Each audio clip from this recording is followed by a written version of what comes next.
designers, engineers, and product managers should be excellent at strategy because it's a problem-solving exercise at the end of the day.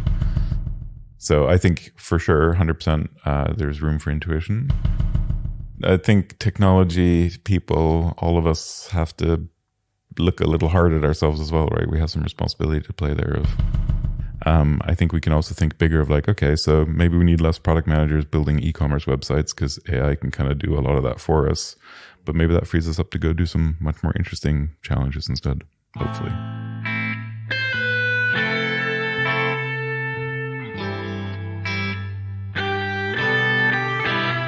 Moin from Hamburg and welcome to Produktmenschen, the podcast that meets the people behind our products. I'm your host, Tobias Freudenreich, an independent product leadership coach and co-founder of Hey Clarity. Wow, that was quite a big resonance I got for the first episode of the second season. Thanks everyone for your comments, your likes, and your own posts on social media, as well as for your feedback you sent me via email or via Messenger. That really motivates me to continue. And for those of you who haven't listened to the first episode yet, I had the MC of Product, Mr. Marty Kagan, as my guest. So maybe you want to listen in to this episode just after you heard today's episode. So speaking of feedback, this is what helps me a lot and motivates me a lot to continue this tiny little podcast. So you would do me a big favor if you have a couple of minutes to help spreading the word. Tell your friends and colleagues about the podcast, recommend it on social media, on LinkedIn, on Instagram, wherever you are. Subscribe to it in your favorite podcast app and leave a 5-star rating and a little review in your favorite podcast app. That would mean a lot to me. Thanks in advance for supporting the podcast and help spreading the word. That said, you can also subscribe to the newsletter on produktmenschen.de, and you are always happily invited to send me positive or negative feedback to feedback@produktmenschen.de.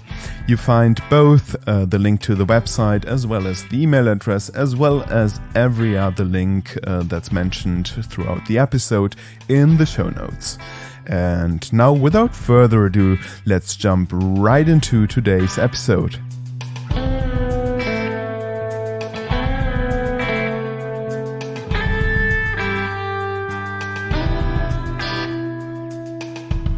Hi, I'm Sean Russell. I'm Arne Kittler. And I'm Tobias Freudenreich. Together, we are Hey Clarity. We help company leaders build strong product organizations. Find out how we can help you at hey-clarity.com.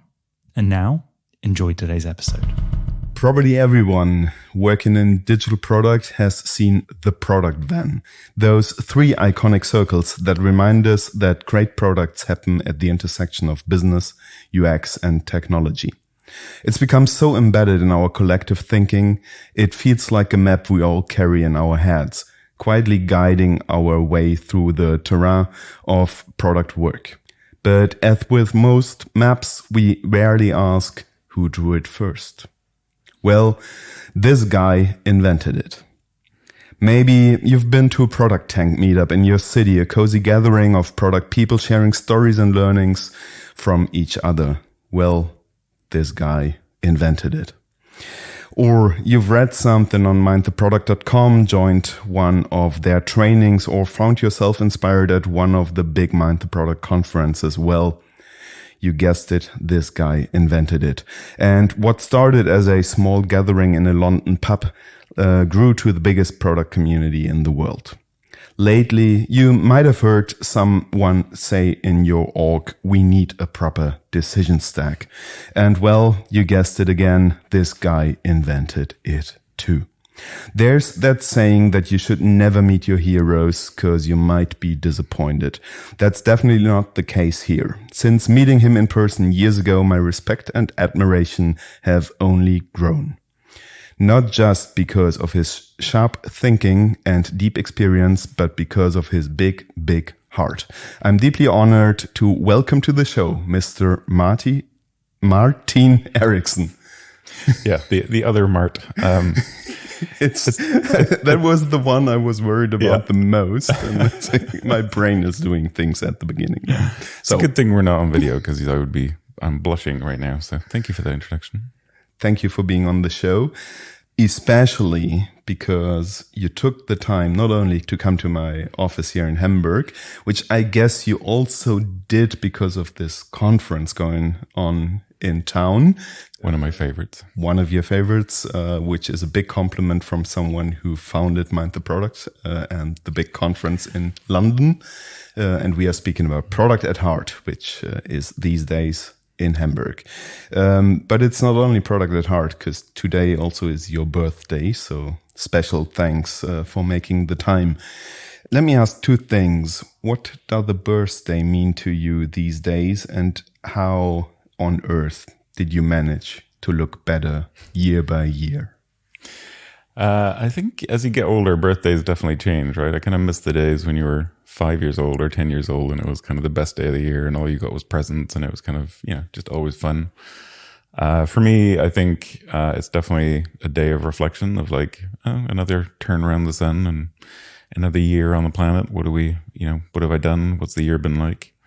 And so I spent a bit of the morning doing that and looking at, I think it's been a pretty good year. It's been a year of transformation for me and change and focusing on health and things. So it's been a good year. And I think maybe if I do look better on my 48th birthday than did my 47th, it's because I've been able to focus on that and take some time out this past year to do that. Was your biggest motivation for that transformation, you called it yourself, a health reason? Yeah, I haven't had any health problems, but I think anyone who's seen me on stage before and knows my nickname as the Big Friendly Giant since I was in high school, I've always been a really big guy, and I've never had health problems with it, but obviously that the risks go up, and so with time and longevity and you start getting older, you start thinking about, well, maybe I want to be around for a while. And it was mostly focused on longevity and thinking about long-term health, not any immediate issues, but yeah. Yeah, perfect. And we are also a service podcast. So what's your best tip to lose weight? I've been privileged to be able to take time out, right? So I took time out of work because I just couldn't do it in the day-to-day context of, I used to do a lot of work travel, and I think it's almost impossible to kind of manage diet and exercise and stuff when you're on the plane every week, basically. And you're not in control of, when you go out for lunch or dinner with colleagues and customers and things like that. I think that's the biggest one for me. Otherwise, I think, all the classic stuff is true. It's calories in, calories out. It's kind of think about what you're eating, eat healthy, get more exercise.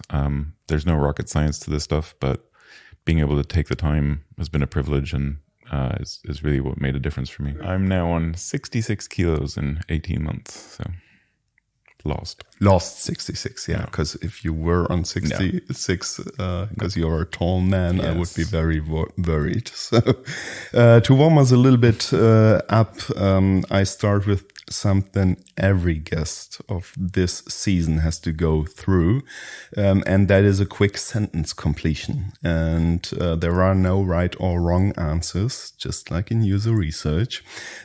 Just whatever comes to mind, and please as quick and as intuitively as possible. Are you ready? Let's go. Excellent. The biggest myth about product work is that we are the CEOs of the product. The product Venn to me is misunderstood. AI will change the importance of intuition to product. No, I think AI, we might want to dig into that one. I think AI is going to change everything, but we don't know what it's going to change yet. I think it's going to change how we do product, but for the better. The biggest misconception about the decision stack is that it is just top down. The intuition of most leaders is to be top down, to provide answers. In 10 years, AI will, just to end with a simple one, have changed the world. Excellent. You're pretty much aligned with the other M guy, Marty, who's been on the show earlier. You said the product then to me is misunderstood. How? I mean, I think there's a few different reactions that come to it that I hear a lot, but one of the most common ones is that people read it as, because I have the product manager, you are here in the middle of those three circles. A lot of people assume I mean that the product manager is the boss of product and UX and technology, and that's not true, right? I think for me, it's great product work comes out of the three of those skills coming together. Some product people will have 2 or 3 and all of those. But it's only really that together with our colleagues in design and engineering that we can do it. So for me, it was meant to be a very collaborative thing, and sometimes something we can only achieve as a team as opposed to an individual. And I think a lot of people misunderstand it as this is, every product manager has to be in the middle, and that means they're in charge, right? Yeah, and they can command and control what the others do. Yeah, fully understand. Many people think of you and Marty Kagan as the 2 pillars of modern product design. Where do you see your approaches align, and where do you see them differ the most? I think largely we align on most first principles. I think, going back to the roots of what great product is, again, it's that trio, the 3 people coming, or the 3 skill sets coming together. I think it's about empowered teams. So how do we put the people closest to the end user, to the customer, in charge of the decisions, and then how do we be as iterative as possible? How do we minimize risk? Like all of those first principles we're 100% aligned on. I then think we have different experiences, largely driven by different sizes of organizations. I think Marty spent a lot more of his time in the last 20 years, especially helping large transformations, which I've been involved in a little bit, but I spend most of my time in kind of startups and scale-ups. And so they're just very different contexts. And I think that comes back to one of those core misconceptions of product, right? I think there's the number one answer in product is it depends for me, right? I think the context is the thing that we have to talk about first, and then we can talk about what might make sense in that context. And so, yeah, I don't think we differ strongly on anything, but I think those contexts are very different. You're a very humble person, right?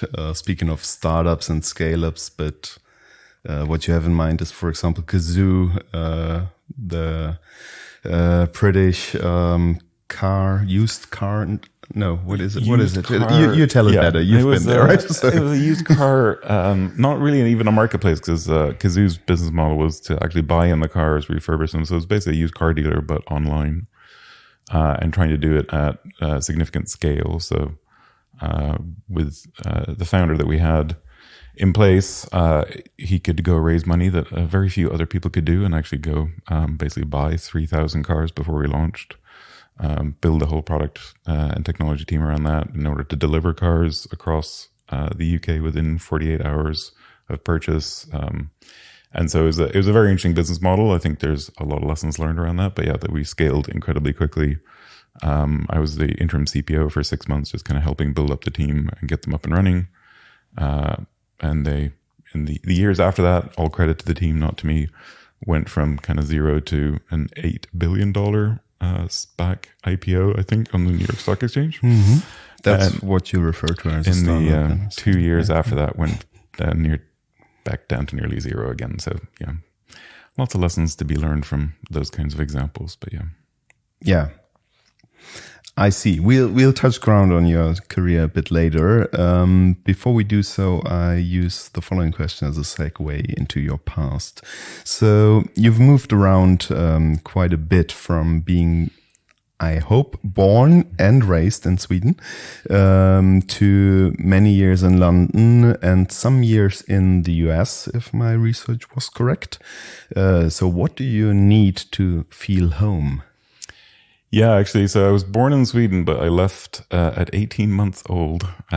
My father was an electrical engineer working for ABB, the Swedish engineering giant. And so we lived this kind of expat life that doesn't really exist anymore. So I grew up in Indonesia, Kenya, Thailand, Iraq, and Turkey before ending up back in Sweden for university, worked for a couple of startups, and then London, back to Sweden for a bit, London, Boston for a couple of years, and then London. So yeah, home is a strange concept for me. I think I'm now both Swedish and British citizen. I think home for me there's kind of two answers. One is it's either wherever my parents are. Now only my mom survives, but it's wherever my parents are is home, or it's wherever my suitcase is. So I'm the kind of person who says I'm going home when I'm going to the hotel because that's where my suitcase is. Okay, so today you're going home in Hamburg. Yeah. So you live in Hamburg today. Yeah, so, exactly. Yeah, wonderful. It's a great city to live in. Absolutely. I always say it's the best city to live in, but I've only visited Stockholm 2 years ago for the first time, and I think there is a tough competition. But let's not dive too deep into the topic of cities. It's a different podcast episode. Yeah. So before we dive into your career, I would love to rewind a bit more, and I'd love to learn what shaped the way you think and lead long before Mind the Product. So let's focus a bit on your early years.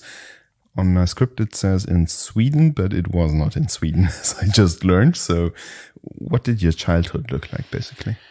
Yeah, I mean, I think it has definitely shaped a lot of how I approach the world, right? I think the number one thing you learn with that kind of life is adaptability, right? Because you're moving country every 3-4 years. Be completely new schools, completely new friends, completely new everything around you, the culture around you, the food you're eating, like everything changes. So you really learn adaptability. But I think from that, I've also learned a lot of empathy and a lot of kind of cultural sensitivity to other people. I think the saving grace of growing up that way was definitely that everyone else was in the same kind of scenario. So I went to international schools, hence the weird accent where most people think I'm American, or at least most Europeans think I'm American. Americans think I'm Canadian. Canadians are like, where the fuck are you from? But yeah, so I think in international schools, everyone's kind of in the same boat because whether they're diplomats or, oil or energy or like engineering families like ours, everyone was moving around. So there was no concept of like, oh my God, the new kid in school, because everyone was the new kid in school. So at least that was okay. And everyone was accepting of that. But yeah, I think you definitely learn a lot about approaching a new environment and engaging with people differently than if you just grow up in the same place for your whole life. Sounds to me like the excellent preparation for a job in product. Probably in many ways was. I mean, there's downsides, like you said, kind of referred to, right? Whereas home is a tough one. There's nowhere to run back to, and there's no kind of safe place to go home to. You kind of have to make your home wherever you want to be, but it has a lot of upsides. Like it's a pretty amazing way to grow up and be able to see a lot of the world. And we got to travel a lot as part of that and see even more than just the places we lived in. So yeah, just an amazing way to grow up, learn a lot, has some downsides, but yeah, generally an amazing thing. And I think as you're alluding to, definitely a great preparation for product, which is all about, working with other people, a great introduction to, I think what started the whole thing for me of designing product, right, is like, how do we empathize with the people who use this and how do we build something that makes sense for them? I think that kind of empathy muscle was definitely triggered. Yeah, and dealing with change, I guess, is also something very important, which you learned early in your life. Yeah. Where would you say should a product manager feel home in a company? I think, we have to be comfortable in the uncomfortable, I think, right? That's the challenge. So we have to figure out how to be comfortable with change. And I think it's one of the hardest parts of the product job because that is not naturally comfortable for most of us. And it can be challenging, and especially bringing people along with us on that kind of change can be uncomfortable. But I think whether you're going through a digital transformation or you're, in a startup where everything's kind of being done in air quotes the right way, I think change is constant in what we're doing, right? We just see the last few years of the impact of Gen AI has suddenly changed everything again, right? And so we have to be, I think, comfortable being uncomfortable. Yeah, absolutely. What were the values, principles, or lessons you learned from your family or from the people around you throughout your childhood? And I would be particularly interested in what were those that you had to unlearn later on? I think, classic ones around Swedish Protestant values of, hard work and focus and family, I think were there from a very early age. I think my parents were both very culturally sensitive and curious. So that kind of sense of curiosity and sensitivity to other cultures and other approaches. There's no right way or wrong way to live your life or pursue your dreams. And We have to be respectful of each other for that. So I think a lot of those kind of positive lessons. Unlearning, that's a really good question. What have I had to unlearn from my upbringing? I think maybe there's a hesitancy or there's a chameleon effect of kind of moving around that much, and you can be anything to anyone, and sort of I've had to unlearn that a little bit of that and focus back in on who am I and what do I bring to the table. And you said that I was humble earlier. I think a lot of that comes from that kind of sense of I shouldn't stand out, and there's a Swedish value there as well, right? Of not sticking out. Yeah. So some of those things I'm trying to unlearn a little bit to be a bit more confident in myself and what I bring to the world. And the world would deserve you to be a bit louder voice. So I would really appreciate it. So I think you shouldn't shy away from that. So, I've got one picture with me. You see the backside only. I hand it to you. You can turn it around. I would want you to describe what you see. And I hope that it shows the right one and it brings up some memories which you can share with us. So we're looking at a photo of a school. It's a series of sort of Swedish yellow buildings. I don't know how better to describe the color. It's in a town called Sigtuna, and the school is called SSHO. And I went to boarding school there for the last 5 years of my kind of high school. So from grade 8 to grade 12 in the US system, or kind of the end of the IB program, which I did the end of the, graduating high school, basically, which is actually my 30th anniversary this year of graduating from the school. Congratulations. So, yeah. Is that a congratulations, or is that a god damn you're old? I don't know which emotion to have to that one. Depends on now. your emotion with regards to that school, if it's better that it's far away now or... No, I think this is probably a very formative experience, right? It wasn't by choice necessarily, because we lived in Iraq at the time. So it's 1990. I started the school, and those who remember your history know that in 1990, Saddam Hussein decided that he did not like his neighbors and invaded Kuwait. And so, and you've been in Iraq at that time. We were living in Iraq at the time.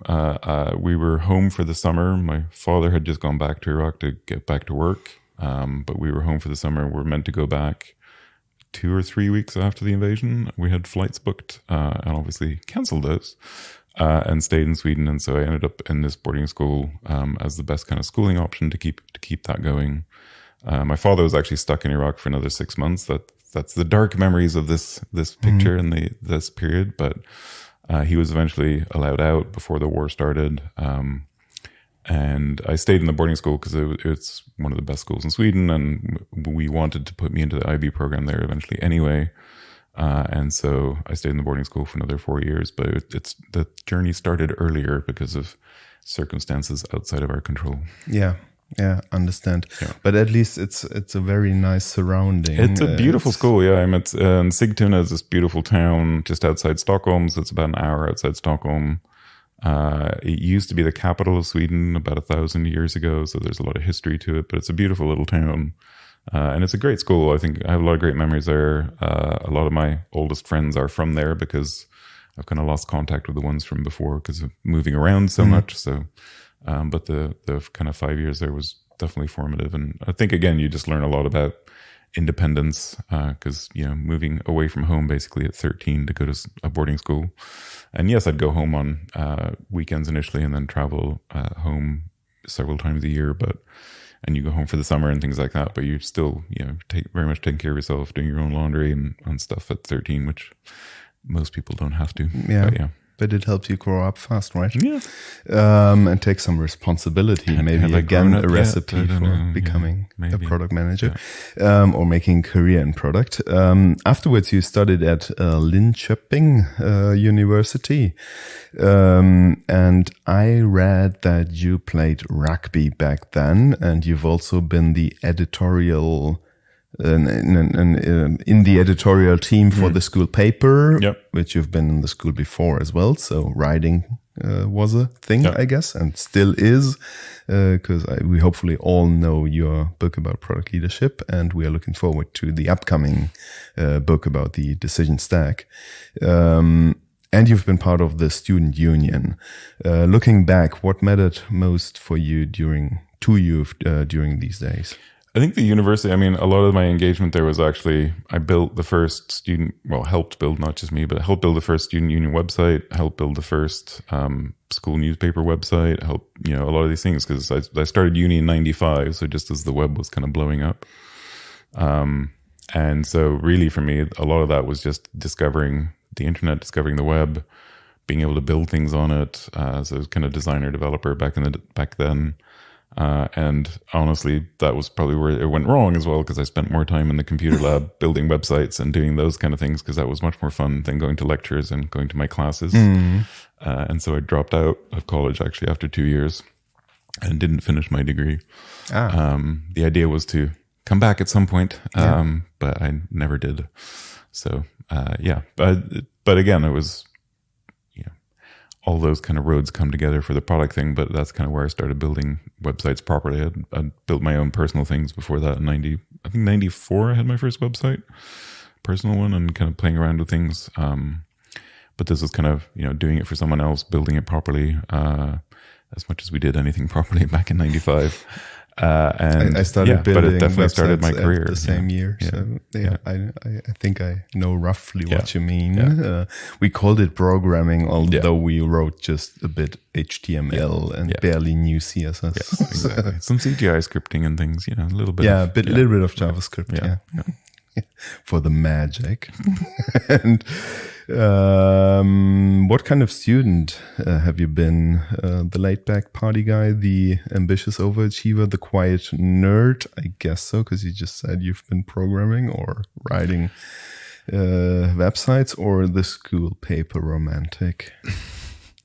Probably a little bit of all of those. I think I did better in high school, but I was probably, the classic crammer. So basically I would spend most of the year not worrying too much, and then holy shit, the exam's coming up, and maybe I should read the book and then kind of cram everything into my brain and then do okay on the exam and move on.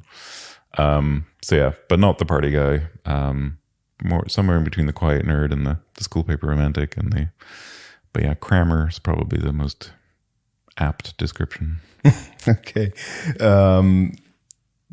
What came to my mind earlier when you said like you finished university without a degree, looking at your career now, I guess it would have been a waste of time to spend more time in university, but I guess it felt different back then. So yeah, it was definitely a scary choice to make at the time. A lot of 2020 hindsight things that you can pull out of that. I probably jumped too quickly into university. So I was already younger than most of my graduating class in high school, because I'd started in international school, not in the Swedish system. So I was just a year younger than everyone. And then most people in Sweden take a break, whether they, most men back again now do military service. At the time was kind of optional, or they just take a year abroad, or, go traveling before they start university. So when I started uni, and I did none of those things, I went straight from high school to university. I was 2 years younger than everyone else. I hadn't taken that break. The school system was very different, suddenly jumping into a Swedish university from kind of the international baccalaureate program. And so, lots of things like that made it odd or a challenging transition for me. And so dropping out, but it was a hard choice, because you kind of don't know what you have ahead of you. It definitely feels career limiting at the time. But I knew I just kind of wanted to go build some stuff and work on this interesting web thing for a while. And the plan at the time was, I'll go do that for a couple of years, and then I'll come back and I'll finish the degree, and then, I'll grow up. And as it happens, I never grew up. So maybe not the best question for young people listening, but have you ever been asked for a degree throughout your career? For sure. I think in the early parts of my career, it was limiting for me, right? So I would apply for things and I would not be able to get the job because I didn't have a degree. And I was always honest about it. I've never hidden that fact. But I think the more experience you put underneath you, the more experience you have, the less important what you did early on matters. And even now, when I craft a CV, because I need a CV for different things now, I don't even have to talk about the first 5-10 years of my career, right? Because like you kind of summarize it down, and like it's just not that important. So I think the more you put in, the less important it becomes. But I think it's still sadly important in that kind of first or second job in your career to show that you've at least ticked that box. I personally don't look for it when I'm hiring. I don't think it's important. I think it's not a negative either, right? Obviously, like if that's if people have gone to a good school and learned something, that's a good thing. But if you show that you have not done that for good reason, like you've done something else, you got some experience, or you built something, or you were doing something for your family, like whatever that is, if there's a good reason, then I don't think that's a negative either. But I'm not the only one, or not everyone thinks that way, I guess, right? There are definitely HR departments and things who still go like, oh, must have degree, right? And so it can be limiting. At least, I guess, the number of rejections being sent out with the argument, we don't hire you because you finished university. Those are rare, I guess. Yes. Yeah. So staying in school, kids. Speaking about your career, it's really hard to summarize your impressive CV. You've worked your way up in many, many companies. You advised more than 150 companies. Something like that, yeah. And you've been working for the Financial Times, for Monster, for Huddle, for Kazoo, and recently for EQT. Is that the way you pronounce it? Mm-hmm. Yeah. Okay, cool. And you took on leadership responsibility early on in your career. What would you say, which company influenced your thinking the most? I think early days for sure Monster, where I had that classic journey that we then see a lot. People coming to Product Inc. and Mind the Product and Product at Heart have a similar journey of, they have other titles. Before that, I was a designer, developer. I had titles like website manager, webmaster, like all sorts of like weird titles because we didn't kind of know what that role was. And then I came to Monster and I was like, oh, product manager, this is what I do. This is at that intersection. This kind of covers all those pieces. This is kind of what makes sense for me. And then that opened my eyes to like, oh, there's a whole world out there. There's, books out there. There's people who talk about this. There's kind of information about how to do product management. It was still early days. This was 1999, 2000 when I started, but that was a real eye opener for me of like, oh, this is the job and this is what it means. And this is what I want to do as a career. So that was transformational for me. And then I had an amazing boss there towards the end of my time at Monster who really, I think I learned a lot about leadership too. And I actually dedicated partly in the book as well, who really kind of showed what good leadership looks like when it's, that empowerment, but building trust and building up your team and taking care of them and then empowering them to go and execute. So learning both those lessons, I think at Monster made it one of the most impactful for me. And again, that's one of these startups or scale-ups you worked That for. was definitely, yeah. I mean, that's on the scale-up journey. I joined the European team when there were about 4 countries in Europe. And then through M&A and growth, we were 18 countries by the time I left, sort of 5.5, 6 years later. I worked both on the kind of, on all parts of the product really. And so, it was an incredibly formative part of my career for sure. Mm-hmm. And when you drew the original product Venn, did you expect it to become such a foundational map for the entire profession? No, foundational and oftentimes misunderstood, as I learned. But I probably would have drawn it better maybe if I'd thought that. No, I think it's a very funny one, right? Because it's definitely, again, going back to your point about how Marty and I are very much alike. It's very much reflecting his, at the time, 3 product risks, right? Is thinking about like, what is the role of product? And it's really just then reflecting that back as this combination of skill sets. And because I'm a visual thinker in many ways, that Venn diagram helped me think about it and explain it to people. So it was part of a blog post I wrote, which is, I think by the time I left Mind the Product, it had over 1 million, reads, which is insane. And so it just became this thing that resonated with people, I think, and people kind of identified themselves with and then could use to explain this to others, right? Because it's still a role that's hard to explain to others and that everyone doesn't fully understand. And so having those simple mental models helps people do that, hopefully. Yeah, I think it does. So I use it quite often in my coachings as a mental model, as well as the decision stack. You've moved between startups, scale-ups, and global companies. What's something you could only learn in each of these environments, and in which of them did you feel the most you? I think startups, you learn very much. Especially, so if any leadership role in a startup is basically an MBA, right? I think if you, again, going back to do you need a university degree or not? I think MBA degrees can be amazing, but I think you can learn the same thing by doing it, right? And so I've been the first product leader 4 times in a row or something like that into startups. And I think that definitely teaches you so much about kind of just general business, entrepreneurship, basically a mini MBA program in each of those, as well as all the product skills you need to learn and hone and think about. I think scale ups, it's much more about the same as than enterprise. It's how do you build a team? How do you build a big organization? How do you design that to work well? And how do you do all the cross-functional stuff, all the stakeholder management stuff? I think enterprise generally, where I've been involved, it's much more about change and transformation. So it's how do you manage change? How do you help people through that? How do you guide a process where you make change happen? Because as we know, bigger companies move slower, so it just takes time. But all change really takes time. So I think those are the kind of the key lessons from each of those, and why I like kind of moving between them. I think I'm probably most at home at the kind of somewhere in the startup to scale up journey. So still scrappy, you're still growing, you're still trying to kind of build the business.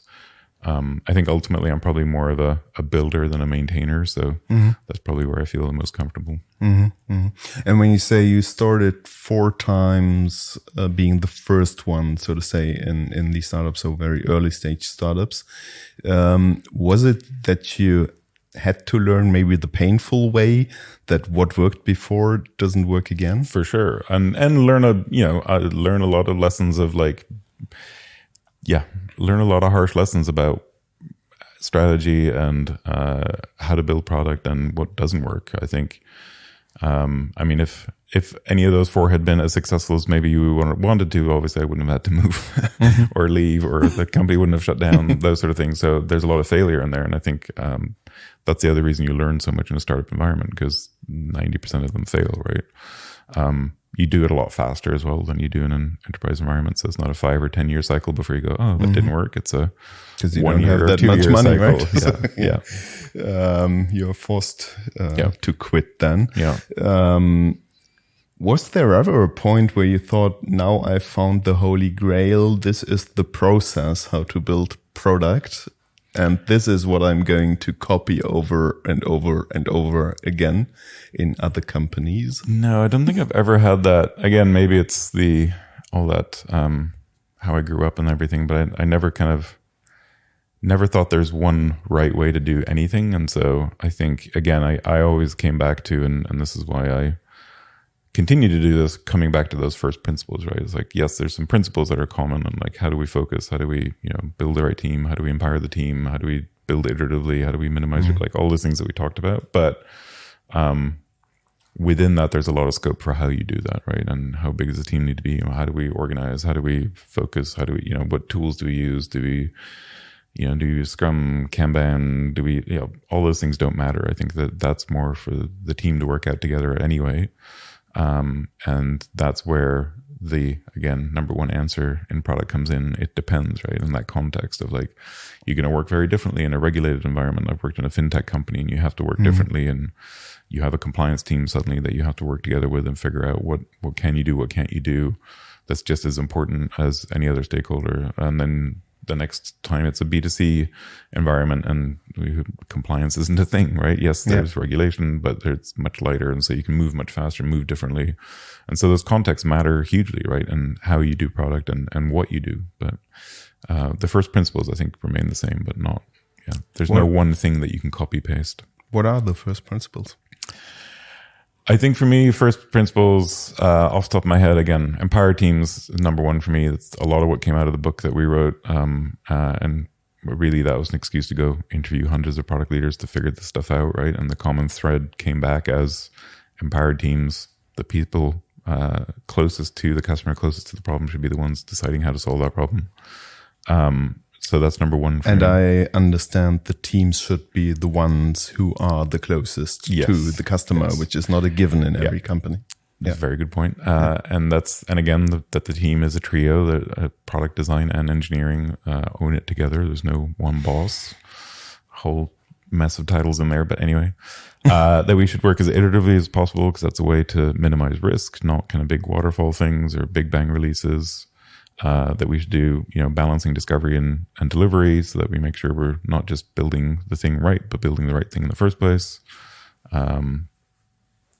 I think another big one for me is minimizing dependencies. So how do we figure out how to organize our teams so that we actually minimize or remove dependencies? Because as soon as you need to do stuff across teams, that's where things blow up and prioritization becomes a nightmare, and you need spreadsheets and oversight and all this organizational overhead.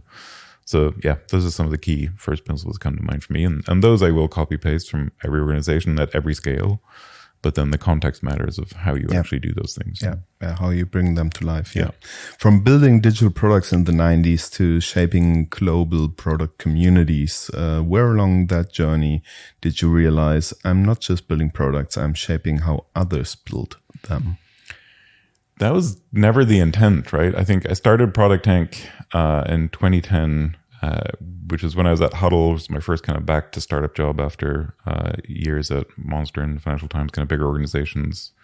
Largely because, again, I was the first product person in the door. I hadn't built my team yet, so I was the only product person in the building, and I didn't have anyone else to kind of talk to about these things and share challenges with. And so I was like, let's see how I can meet other people. And at the time, there wasn't any other meetup, so I started one.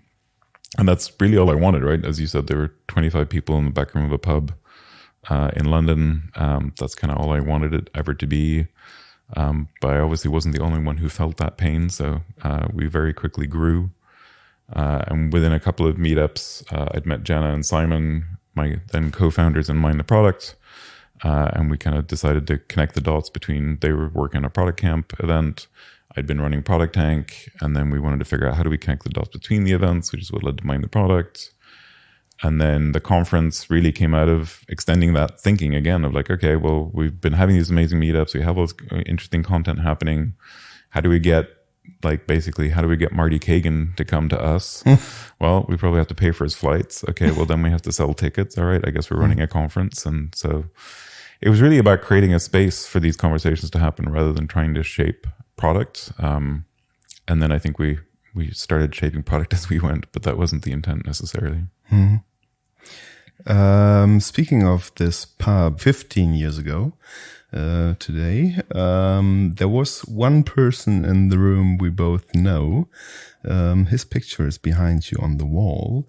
And luckily I had an answering machine that recorded questions, which I can play back to my guests. And he was a guest in my first season, and one of the repetitive elements in the second season is that guests from the first season ask questions to those in the second season. Amazing.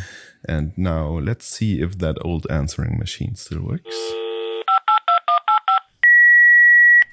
Hi, I'm Mark Hadish, and my question to you is, how should we provide clarity and guidance to our team in a time of ambiguity? For example, when data is not available, or when key boundaries are about to change, but it's not clear in which way. For example, upcoming regulation.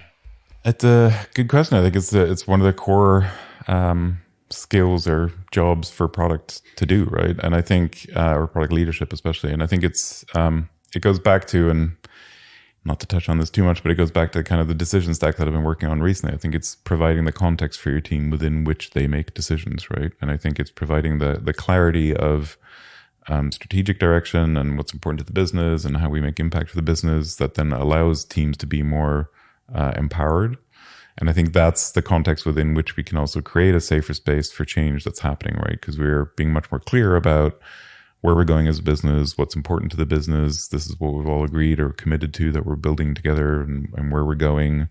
There's a mission or a vision that we believe in. There's a strategy that we believe in. And so as changes come, we understand why those changes happen, right? And why they might have an impact on our role, on how we do work, on what's important right now. Whether it's, interest rates changing and suddenly money isn't free and we have to focus on different things. I've seen teams go from, growth at any cost. We just need users. We just need usage to holy shit. Actually, we need to make money now. How do we flip that switch? And that's a really tough conversation to have if you've never had that context conversation. If you never talked about why are we focused on user growth? Well, because we think this is our strategy. And we've talked about this with our board. And so that's why this is important.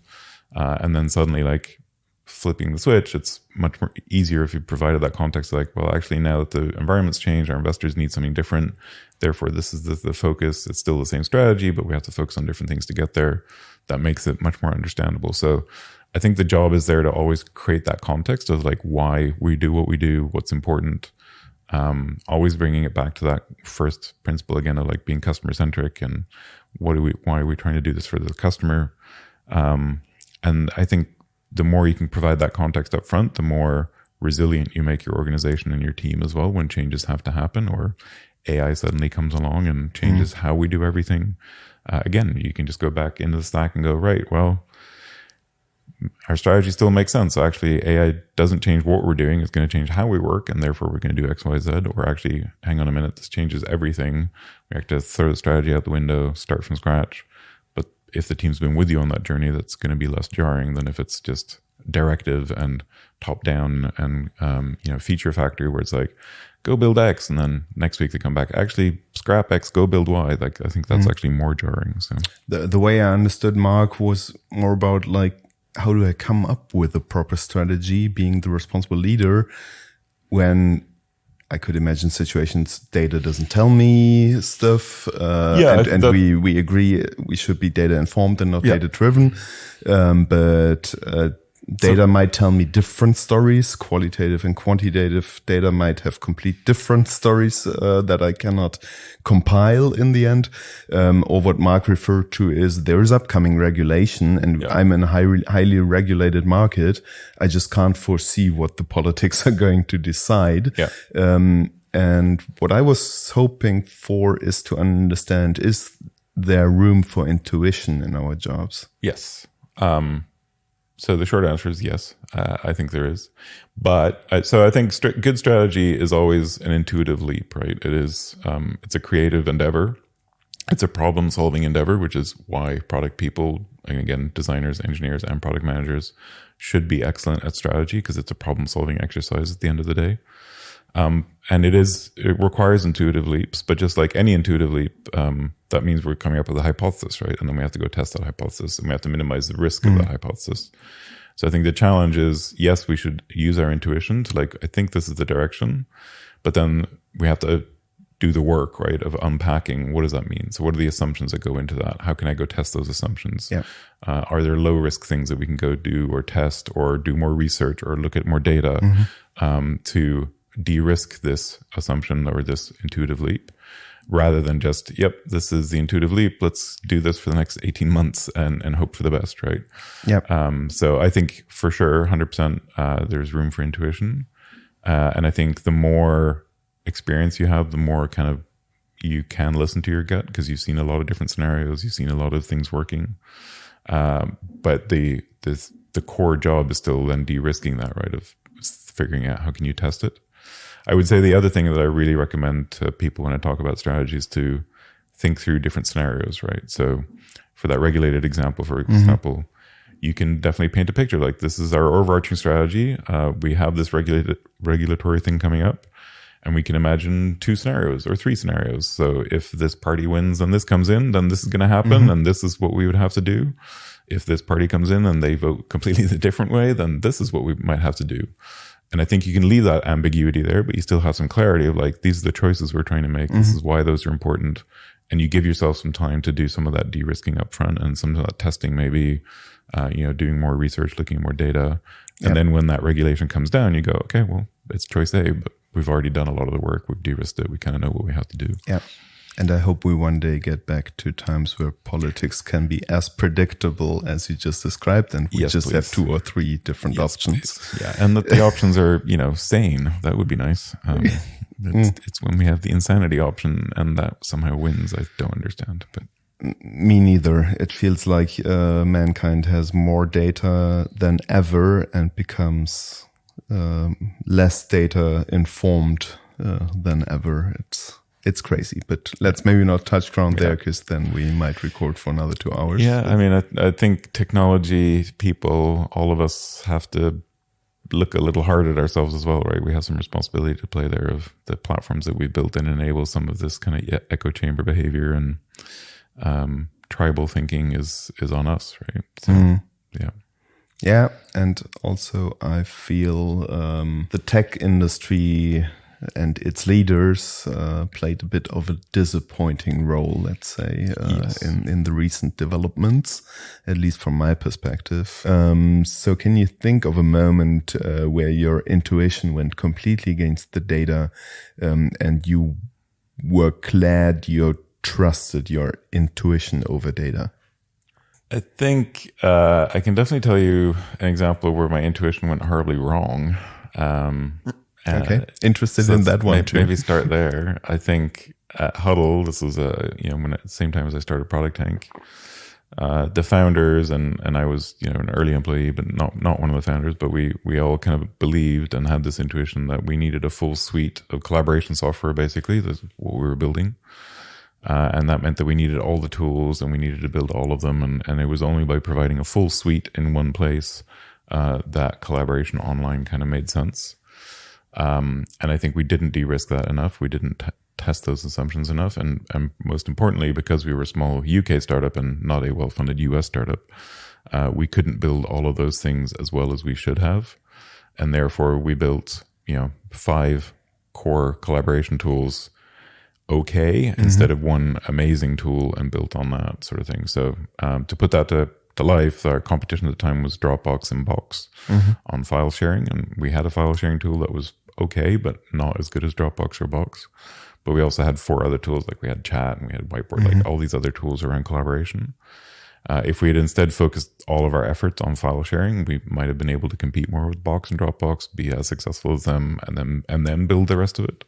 So that's probably a really good lesson, that has been an amazing lesson for me, and that I bring to life to all of the people I've advised since, of making hard choices early, of like, what do you focus on, and how do you do one thing really well instead of trying to do 2 or 3 things half well.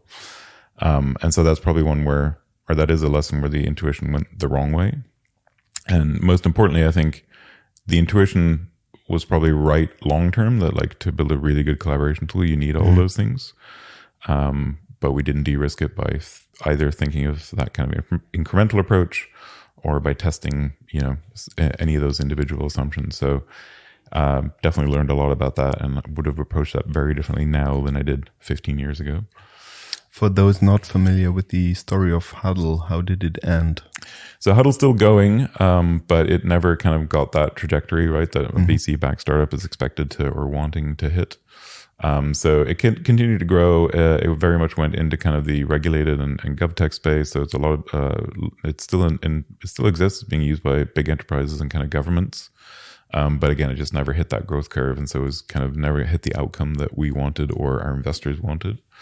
I ended up leaving in about 2.5 years in, because we were running out of money as we were doing some of this transformation work and refocusing. But yeah, I think, just a lesson learned for everyone of how important it is to focus and how important good strategy is, which again is why I harp on about that these days. So yeah, I think intuition is important, but it can also go wrong if you then don't do the work to de-risk it and unpack the assumptions and test your business ideas and things like that. Yeah.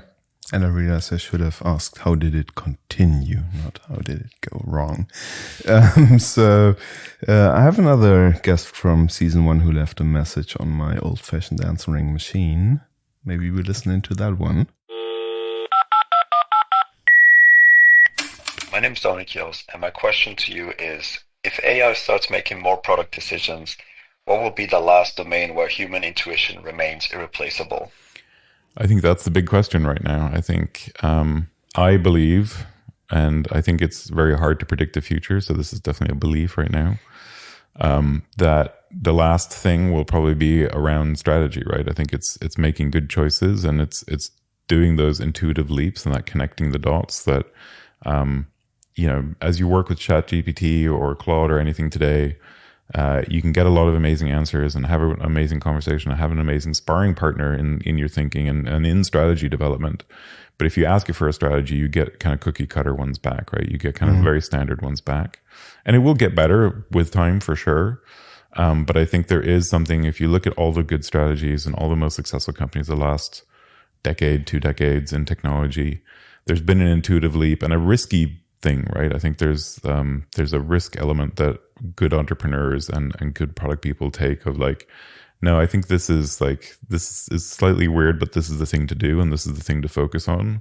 And we're going to do it this way. We're going to go after this market. We're going to grow this way, whatever it is that I think AI will struggle with for a long time. It will probably get, if we actually ever get an AGI, obviously it will think as humans do and have it, it will be able to do that.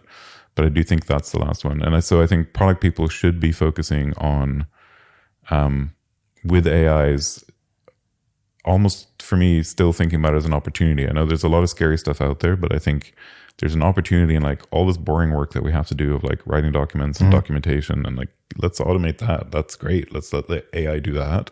Because then we can focus on talking to our customers. We can focus on strategy. We can focus on really understanding how do we solve the customer problem better and in a different way, and bring that intuition to bear, right? And then use AI as a partner to do it. But I'm hoping and thinking and believing that that's probably the last thing that AI will take, job-wise at least. Or it will just give different companies different risky strategies and one of them will win. Yeah, I mean, and ultimately... I mean, that's what we're doing for decades, care. right? There's so many companies who don't win, and in with the survivor bias, we think it had been smart leaders. Maybe they've just been lucky. That's a very good... I say that quite often. I don't think we talk enough about luck. And how much impact that has on any of our success, right? Like I've definitely had a lot of luck in my career. And without it, I wouldn't be where I am. So, if you were to rebuild Mind the Product today, knowing what you know now and with the tools AI is offering, what would you do differently?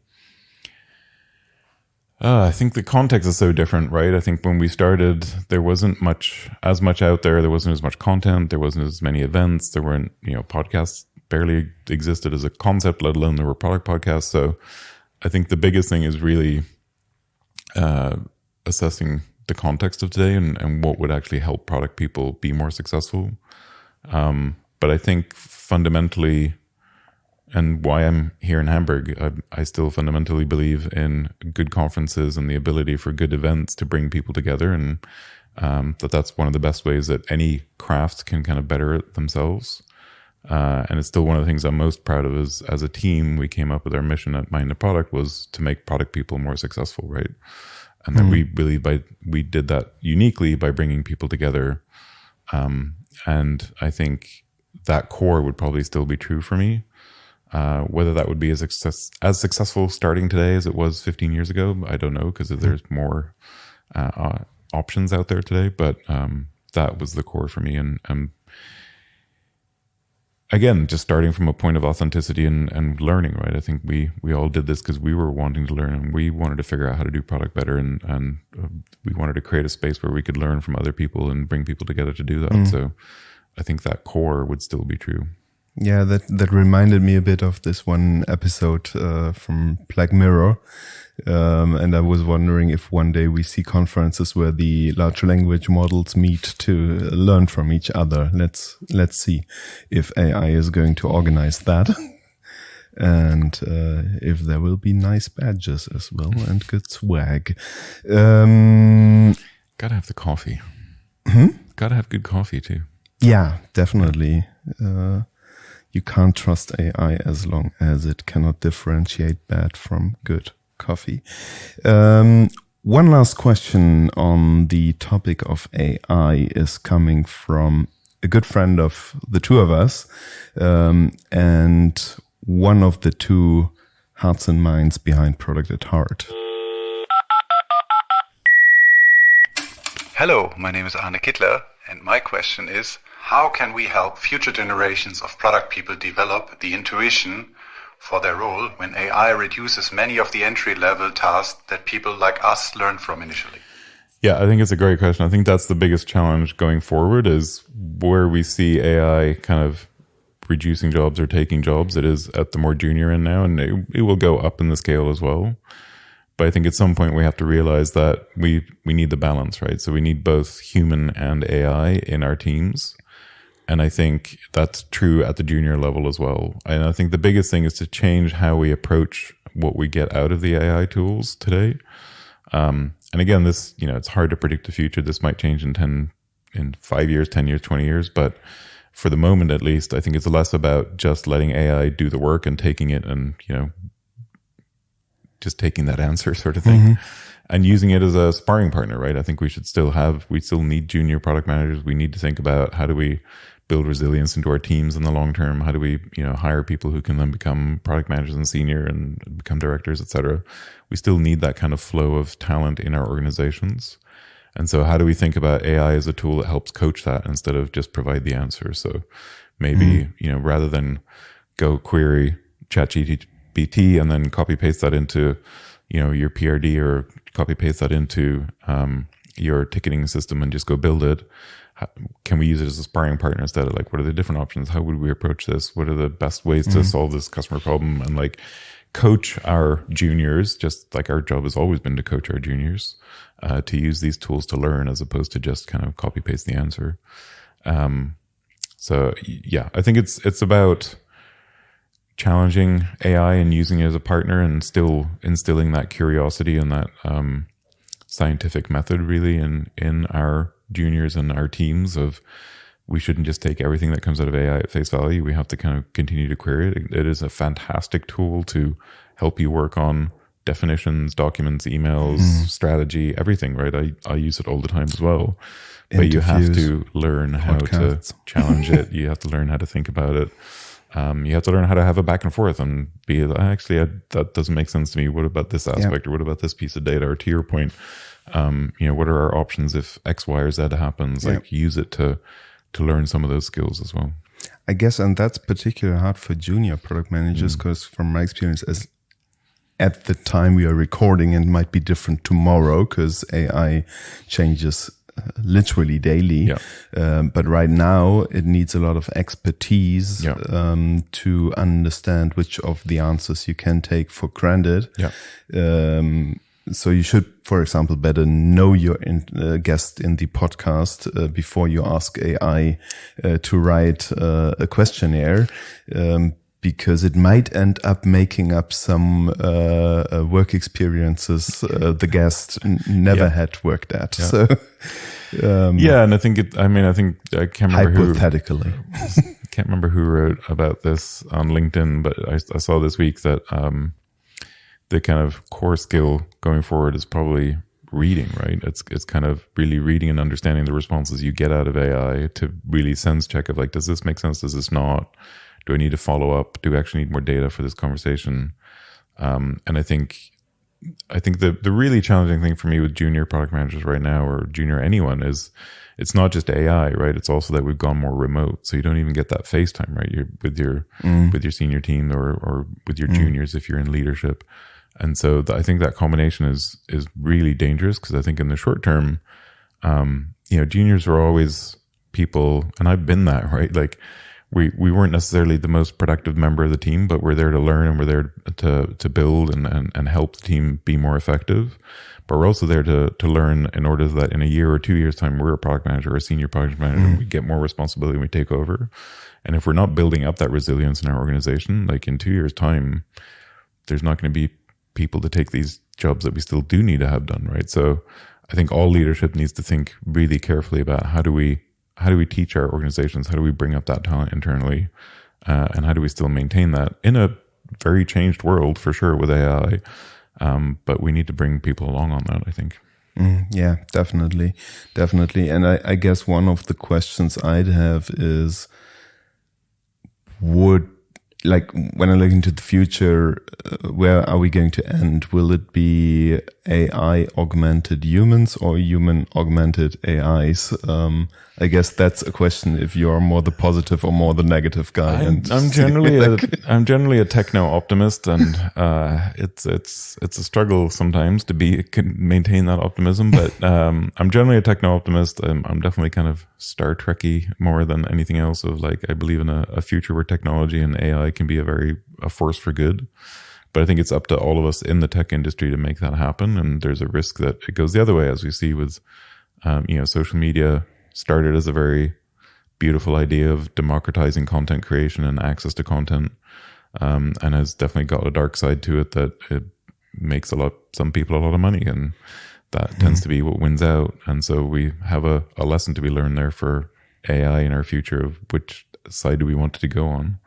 And then I think there's, it's really way too hard to predict the future. And I don't know if we'll actually ever get to that kind of artificial general intelligence, or we'll just have ever increasingly smart machines. But then the techno optimist in me also thinks that we're not thinking big enough. I don't think, it's not just about, twiddling our thumbs and umming and ahhing about what's going to happen with AI in our software companies. At some point, maybe that frees us up to do much more interesting things. So there was a startup I was talking to this week, who are doing incredibly cool stuff around making engineering more agile, right? So literally rocket science, rocket engineering. How do we, make that faster, and using AI tools to kind of connect the dots and test stuff and build ever, smarter, cheaper, better machinery and things. And I think we can think bigger and actually imagine a world where AI helps us do so much more around engineering challenges that we have, the sustainability, kind of climate change challenges we have ahead of us, medical, bio challenges that we have. So I always go back to the optimism piece. Maybe that's the only way I maintain my sanity right now. But I think we can also think bigger of like, okay, so maybe we need less product managers building e-commerce websites because AI can kind of do a lot of that for us. But maybe that frees us up to go do some much more interesting challenges instead, hopefully. Let's hope so. Yeah. And you've scratched it already. Let's hope that from this tremendous increase of productivity, we benefit as a society. Yeah, there's a lot of risk. We won't, but yeah, we have to try, and we have to hope that we can pull it in that direction, right? Yeah, and hopefully we take good use of this additional time we then get, and maybe not only spend it doom scrolling in whatever app. So I said a few questions ago that Arne is asking the last question on AI, but one that interests me really very much is one that I'm probably going to ask every guest in this season, and that is, when you observe the development, the rise of AI, and we just heard that you do that very closely. Do you ever feel a bit jealous of the tools and capabilities young product managers have at their fingertips today? Or do you rather feel relieved that you don't have to start your career in times like these? I'm definitely probably feeling more relieved that I don't have to be a junior right now. It is a tough world, and it's moving so fast. And you kind of have to stay on top of a lot of new developments just to have the right tooling, let alone stay on top of how we do this craft of product. And so I'm probably happy I don't have to. But then that makes me think of how can I contribute to a world where we are making that a little easier for them. But yeah, I'm probably more relieved. I can relate to that. To close, and unfortunately I have to close, I would love to spend a couple of more hours in that conversation, but we are already more than an hour into that recording. So to close, I have a few final questions to round off our conversation. And the first one is, what's one thing about the human side of product leadership that you wish more people took seriously? I think we talk a lot about empathy, but I think we can do so much more with it. I think it's not just empathy for our customers and users, it's empathy for our team members. It's bringing in lots of different perspectives and then having empathy and understanding for those perspectives and experiences. And I think that's what makes the best product teams that I've seen out there in the world is the ones who are open and embracing of those kind of different ideas, different opinions, different backgrounds, different experiences, because that generates not just more empathy for each other in the team, but then also generates better empathy for our end users. And I'd have one tough question and then an easy one to end. So the tough one is, how well did you know yourself throughout your life so far, and what has helped you to get to know yourself better? I'm still on that journey, I think, honestly. As I said, I think I can be a bit of a chameleon, and so I can be a lot of things to a lot of people, and I'm still learning to figure out exactly what the core of that is. I think I've always had a fairly strong sense of kind of those morals and what those principles for me of like how to be a person and how to work with people and how to lead a team. But I think figuring out at the core of who I am is still a journey that I'm on. I think a lot of that clarity has come from others. I'm very kind of responsive to other people as opposed to from an internal strength, which is not necessarily a good thing. And so when I get feedback from other people, when I hear the feedback of these things are helping, whether it's the Venn diagram back in the day or the decision stack today, that really helps reinforce okay, I'm on the right track, I'm doing the right things. And so I think just hearing that feedback and knowing that what I'm building and what I'm putting out in the world helps people, that gives me the strength to kind of keep focusing on it and put that work back in. As someone who's using the decision stack as a mental model in nearly all his coaching sessions, I can say, yes, you really do help us with the work you do in a tremendous way. So thanks very much for putting all that effort into sharing your thinking and your mental models with the entire product community.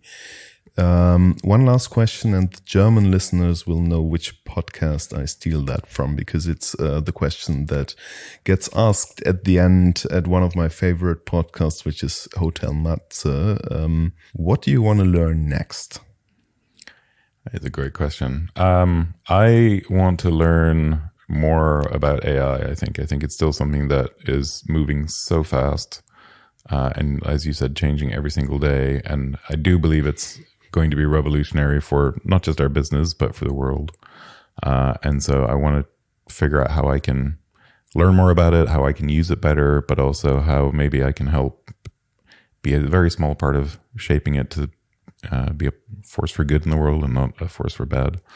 But I think it's still something I'm learning a lot about and need to learn more about.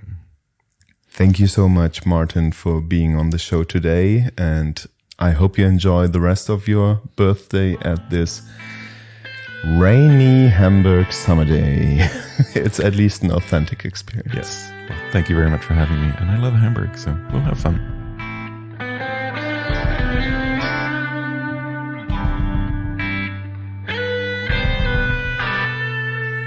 That was episode 2 of this season. I hope you enjoyed it just as much as I did enjoy speaking to Martin, and I hope you could hear that I enjoyed speaking to him a lot. You can help this tiny little podcast by spreading the word among your friends and colleagues, post about it on social media, subscribe to it in your favorite podcast app, leave a 5-star rating and review also in your favorite podcast app. That would really mean the world to me, and it would motivate me to continue with this little pet project.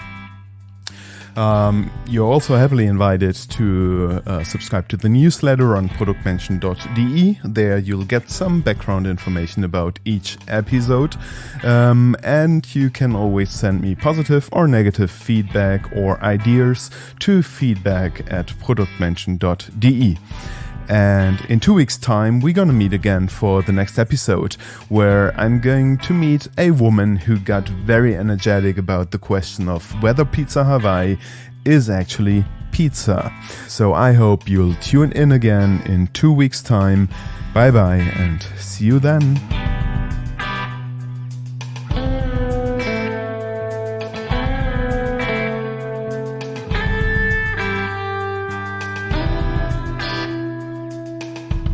This episode of the Product Mention podcast was proudly presented by Hey Clarity. We help company leaders build strong product organizations. Find out how we can help you at hey-clarity.com.